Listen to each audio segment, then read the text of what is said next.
तो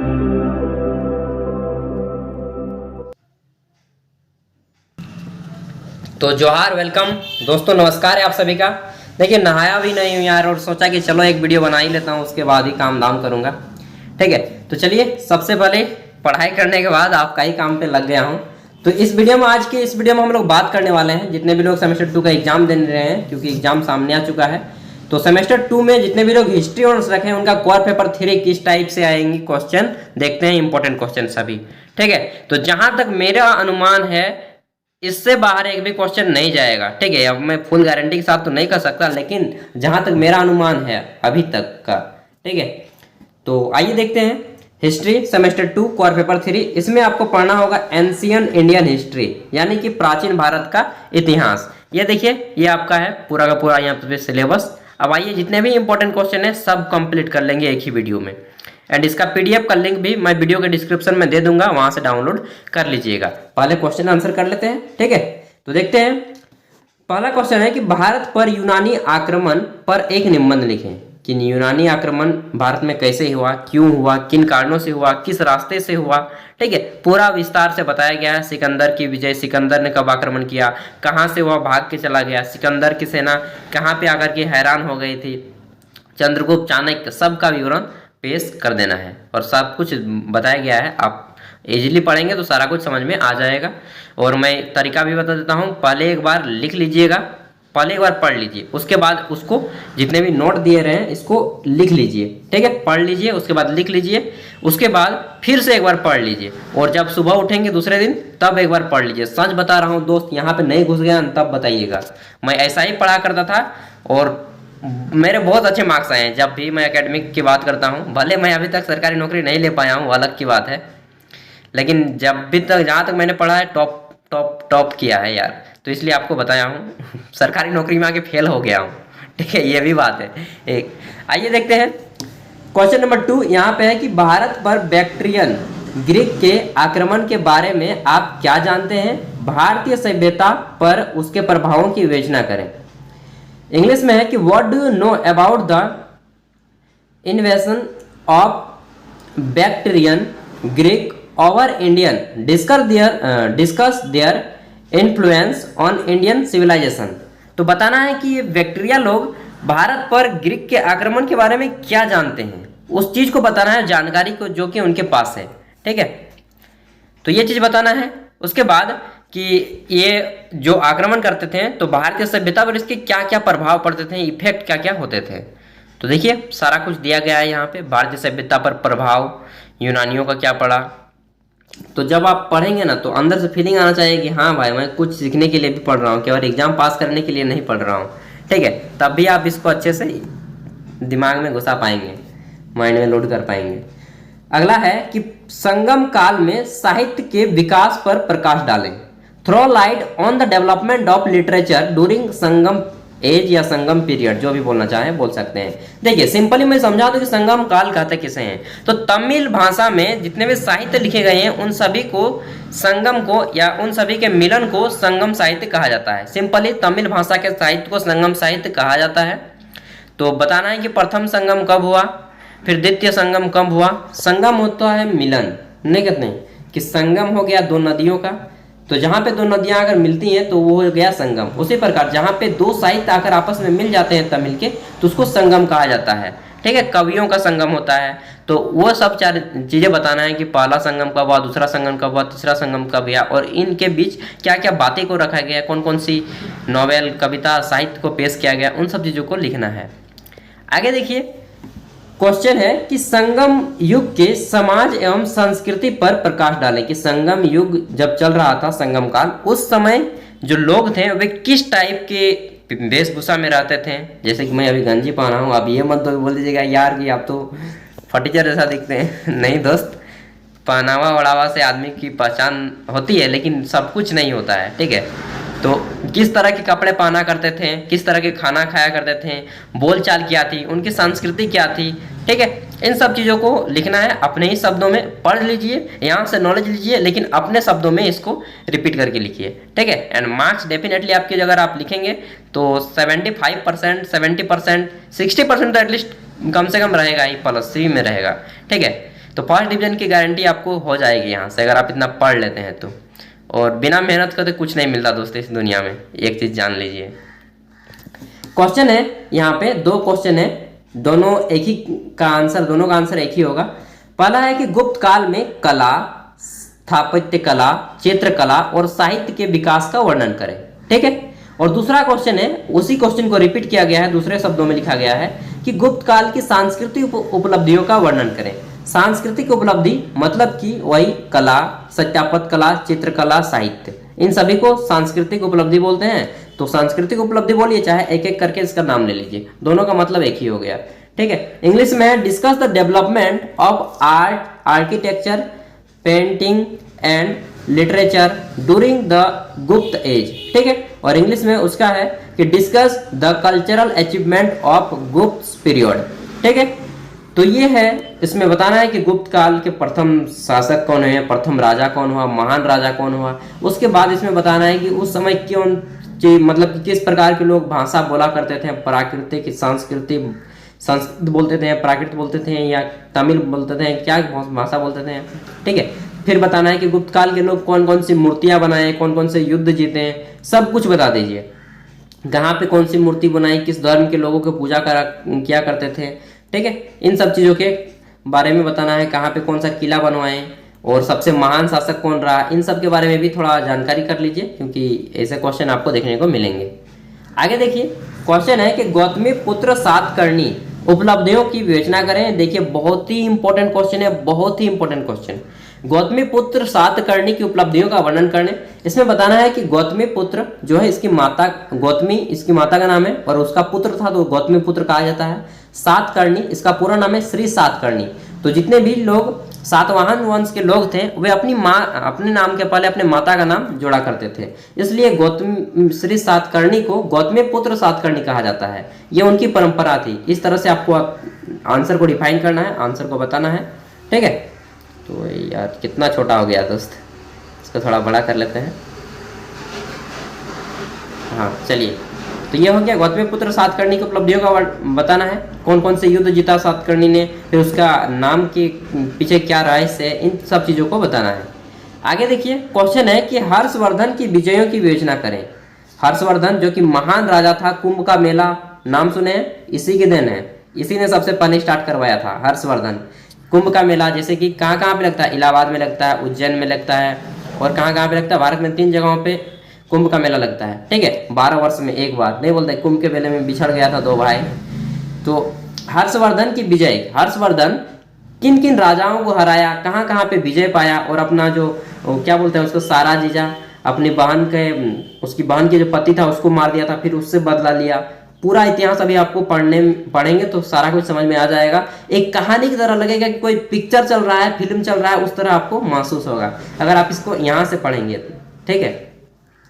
आगे देखिए, तो हर्षवर्धन को फिर किसने हराया, जब वह दक्षिण की ओर जा रहा था तब उसको एक राजा ने मार दिया, ठीक है। और हर्ष की वहीं पे डेथ भी हो जाती है, बोला जाता है। अब इतिहास को तो हमने जाके नहीं देखा है, एंड प्राचीन इतिहास पूरी तरह से नहीं, मतलब कुछ कुछ अंधेरा में है, ऐसा बोला जाता है कि प्राचीन इतिहास अंधेरा में है। आगे देखिए, क्वेश्चन है कि पल्लवों की सांस्कृतिक उपलब्धियों का वर्णन करें। कि पल्लव वंश जो थे, इंग्लिश में पल्लव डायनेस्टी बोलते हैं, ठीक है। Discuss the cultural achievement of Pallava dynasty होना चाहिए, पल्लव वंश होना चाहिए। तो पल्लवों की सांस्कृतिक उपलब्धि क्या थी, कि सांस्कृतिक मतलब कि वे कौन कौन से मंदिर बनाए, कौन कौन से जगह बनाए, ठीक है। प्रशासनिक व्यवस्था कैसी थी, वे समाज को कैसे ट्रीट करते थे, कैसे चलाते थे, टैक्स कितना लेते थे जनता से, ठीक है। और किन किन उनकी नीति क्या थी, कि राजाओं को हराना या सबके साथ मिलजुल के रहना। सामाजिक जीवन कैसा था, वहाँ के लोग कैसा रहते थे, किस धर्म की पूजा करते थे, किस देवी देवता को पूजा किया करते थे, इन सब चीज़ों को आपको बताना होता है इसमें, ठीक है। तो आगे देखते हैं, हमारा एक ही वीडियो में सब क्वेश्चन कंप्लीट हो जाएंगे, एंड आप लोग PDF देख के डाउनलोड कर लीजिएगा। क्वेश्चन है कि चालुक्यों सांस्कृतिक उपलब्धियों का वर्णन करें। Discuss the cultural achievement of Chalukyas, ठीक है। यानी कि चालुक्य वंश के जितने भी सांस्कृतिक उपलब्धियां थी, जिस प्रकार पल्लव वंश का था उसी प्रकार चालुक्य वंश के बारे में भी बताना है कि धार्मिक क्या थी, जनता पे शासन क्या करते थे, कैसे प्रशासन कैसा चलता था, ठीक है, उनकी गुप्तचर व्यवस्था कैसी थी, सब कुछ डिफाइन कर देना है। मूर्तियाँ कहाँ पे बनाई, कहाँ पे कितने मंदिर बनाए, किस धर्म के पूजा कर, खाना पीना सब कुछ, समझ रहे हैं ना। एक ही क्वेश्चन को बार बार रिपीट किया जाता है, आपको समझ में आ गया होगा। अब क्वेश्चन है कि चंद्रगुप्त द्वितीय की उपलब्धियों का वर्णन करें। वहां पे क्या क्वेश्चन था कि श्री सातकर्णी, गौतमी पुत्र सातकर्णी की उपलब्धियों का वर्णन करें। यहाँ पे चंद्रगुप्त द्वितीय की उपलब्धियों का वर्णन करें। किसी की भी उपलब्धियों का वर्णन करने का पूछे तो बताना है कि जिसके बारे में पूछा गया है, जैसे कि चंद्रगुप्त द्वितीय के बारे में पूछा गया है तो बताना है कि चंद्रगुप्त द्वितीय ने कौन कौन से युद्ध जीते। सबसे पहले ये चीज, सबसे पहले उसका परिचय देना है कि चंद्रगुप्त द्वितीय था कौन भाई, ठीक है, कौन था यह आदमी, इसके बारे में परिचय देना है। फिर बताना है कि यह युद्ध कौन कौन से जीते और उस युद्ध को पॉइंट पॉइंट वाइज, 1 नंबर युद्ध ये जीता, 2 नंबर युद्ध ये जीता, उसके बारे में डिफाइन करना है, ठीक है। ऐसे अगर बताएंगे। दोस्त कोई आ गए हैं, उससे मैं थोड़ा सा बात कर लेता हूँ, उसके बाद आपके वीडियो दूंगा। एक दादाजी की उम्र के आदमी आ गए थे, हेल्प मांग रहे थे तो उनकी हेल्प कर दिया। चलिए अब हम लोग आगे बढ़ते हैं। तो क्वेश्चन क्या था, उपलब्धियों का वर्णन करना था ना। तो उसमें बता दिए कि जितने भी युद्ध जीत कर, मतलब कि जितने भी युद्ध जीता करते थे उन सब चीज़ों को बताना है और उनके युद्ध में क्या प्रभाव पड़ता था उनके राज्य में जीतने के बाद और जीतने से पहले, इन सब चीज़ों के बारे में भी बता दीजिए। सिंपल ही है, इतिहास क्या वही चीज़ पढ़ना है बार बार। ये आगे देखते हैं। तो क्वेश्चन क्या है, क्वेश्चन है कि सिंध पर अरब आक्रमण के कारणों एवं प्रभावों का विवरण दीजिए। Analyse the cause and effect of the Arab invention of Sindh. यानी कि जो अरब के लोग थे वे सिंध पर आक्रमण क्यों क्या करते थे, क्या कारण रहा होगा कि वे इस पर आक्रमण क्या, ठीक है, यहाँ पर हमला क्यों किए, आक्रमण क्यों किए। इस्लाम का प्रचार के लिए, पहला रीजन दे दीजिए। दूसरा रीजन धन का प्रलोभन था उनमें कि वे धन चाहते थे। तीसरा आप समुद्री डाकुओं द्वारा जहाजों पर डाका डालना, ठीक है। उसके बाद जब युद्ध हो गया, जीत गए, तो उनपे क्या प्रभाव पड़ता था सिंध पर, ठीक है। अगर कोई आपको लूट के ले जाएगा तो क्या प्रभाव पड़ेगा वो सब बताना है। फिर अरबों पर सिंध के आक्रमण के क्या प्रभाव पड़े वो चीज बताना है। प्रशासनिक परिणाम क्या हुआ, फिर फाइनेंशियल क्या दिक्कतें आई, समाज पे क्या प्रभाव पड़ा, इन सब चीजों के बारे में बताना है। तो ये थे क्वेश्चन। आगे देखते हैं। तो हमारा क्वेश्चन आता है कि महमूद गजनवी के आक्रमणों के कारणों और प्रभावों की आलोचनात्मक व्याख्या कीजिए। यानी कि critically examine the cause and result of Mahmud Ghaznavi. देखिए, मुझे नहीं लगता कि आप में से इतिहास के विद्यार्थी कोई ऐसा होंगे जो कि महमूद गजनवी का नाम न सुने हों। तो पहले बताना है कि महमूद गजनवी के आक्रमण की क्या उद्देश्य थे। सबसे पहले तो बताना है कि यह कौन था, व्यक्ति कौन था, फिर आक्रमण के उद्देश्य क्या थे, क्यों लूटना चाहता था भाई। तो सबका धन का लालच होता है, बिना धन के लालच के तो होगा ही नहीं। जब आदमी स्वयं में सेटिस्फाइड हो जाता है ना, खुद में संतुष्ट होने लगता है, बोलते हैं ना कि संतोष कीजिए, अगर उसको प्राप्त कर लिए ना कोई लूट मार की जरूरत ही नहीं पड़ेगी। फिर इन सब चीज़ों को बताना है कि मूर्ति उर्ति को तोड़ दिया, उखाड़ के ले गया, इतना धन ले गया, उतना धन ले गया, क्या प्रभाव पड़ा, सब में वही चीज़ है। आगे देखिए, क्वेश्चन है कि गुप्त साम्राज्य क्या है, कि गुप्त साम्राज्य के पतन के क्या कारण थे। Examine the cause of downfall of the गुप्त एम्पायर। यानी कि गुप्त साम्राज्य था उसके पतन, क्या कारण थे कि उसका पतन हो गया, मतलब समाप्त क्यों हो गया, ठीक है। गुप्त साम्राज्य कैसे समाप्त हो गया जी, उस कुछ चीज को बताना है। जैसे कि पहले बता सकते हैं गुप्त साम्राज्य का परिचय, कि गुप्त साम्राज्य क्या था, कब से कब तक चला। फिर बताना है कि पतन के क्या कारण रहे, इसके समाप्त होने के क्या कारण रहे। तो इसमें बता सकते हैं कि केंद्रीय शासन की दुर्बलता हो गई, महान राजाओं की कमी हो गई, राज परिवार के आंतरिक संघर्ष। जब आदमी अपने ही लड़ने लगता है ना, अपने ही आप में परिवार में फूट डल जाता है ना, तो टिक नहीं पाता वो परिवार, चाहे वो कितना भी बड़ा राज्य हो, देश हो या फिर परिवार हो, तब उसको अलग अलग हो जाता है, ठीक है। तो वैसा चीज़ बता दीजिए। आपके भी घर में देखते होंगे, जब लड़ जाता है दो भाई तो अलग हो जाते हैं, माँ अलग, भाई अलग, बेटा अलग। उसी तरह देश में भी होता है, इसको बोलते हैं गृह युद्ध, ठीक है। फिर हुन पर आक्रमण, आर्थिक संकट, जब पैसा की कमी होती है तभी ये सब चीज़ें हो सकती हैं, या फिर आपके व्यवहार में परिवर्तन हो सकता है। तो बस वही इतिहास है, ठीक है। घर का ही बड़ा रूप एक देश है।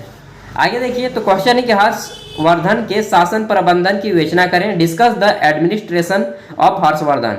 यानी कि हर्षवर्धन, सबसे पहले हर्षवर्धन का परिचय दीजिएगा, फिर से बताइएगा कि हर्षवर्धन किस तरह से शासन चलाता था, कितने धन लेता था, टैक्स कितना लेता था, ठीक है। मतलब क्वेश्चन देखिए दोस्त, मैं जितना भी बता रहा हूँ सभी एक ही टाइप के क्वेश्चन रहेंगे, आपको बार बार घुमा फिरा के पूछा जाएगा। एक चीज के बारे में पढ़ लिए ना तो सबका आंसर आप लोग दे दीजिएगा। तो अच्छे से पढ़ लीजिए किसी भी एक टॉपिक को, उसके बाद सारा कुछ समझ में आता जाएगा अगर आप सरसरी निगाहों से भी पढ़ेंगे तो। ठीक है, आगे देखिए क्वेश्चन है कि चोलों की प्रशासनिक, कहाँ गया जी, अचानक चला जाता है।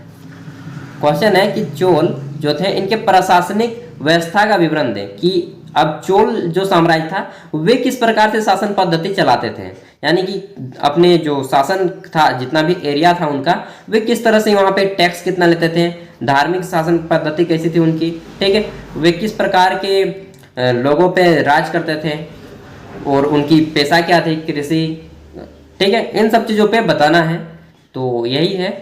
आगे देखिए क्वेश्चन है, और जितने भी मूर्ति वगैरह बनाते थे, युद्ध वगैरह जीता करते थे, उन सब का भी विवरण थोड़ा थोड़ा करके लिख देना है।